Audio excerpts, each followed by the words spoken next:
Salam alaikum. Les pronoms personnels en arabe sont semblables à ce que nous pouvons trouver en français. À quelque chose près, Hayya bina, nous allons les étudier ensemble.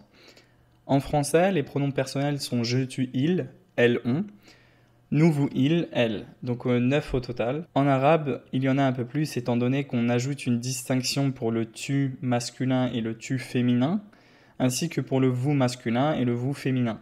C'est-à-dire que si vous vous adressez à une femme et que vous dites tu, vous devrez employer un pronom personnel tu qui est féminin en arabe. Et si vous vous adressez à plusieurs femmes, un vous qui est spécifique au féminin. En arabe, c'est comme en français, le masculin l'emporte sur le féminin. Donc si hommes et femmes sont mélangés, vous utiliserez le pronom masculin.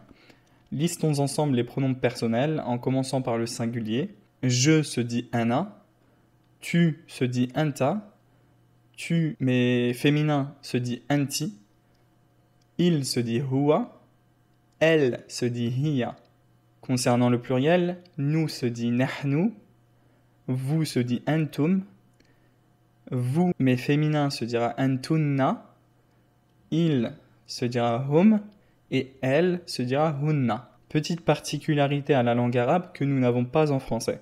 En arabe, le pluriel ne commence pas à deux.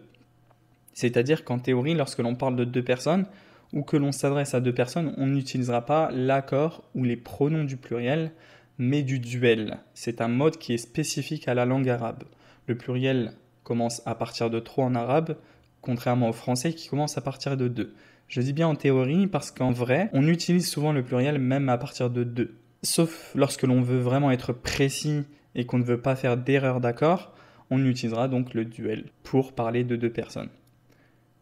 Et le duel a ses pronoms et ses accords. On utilisera donc antuma si on s'adresse à deux personnes qui sont en face de nous et huma si nous parlons de deux personnes qui sont absentes de la conversation. Voilà tout pour les pronoms personnels. Je vous mets un petit schéma qui vous facilitera leur mémorisation. Sur ce, on se dit à la prochaine. Il liqa pour un prochain tuto sur l'arabe. Ma'as salama.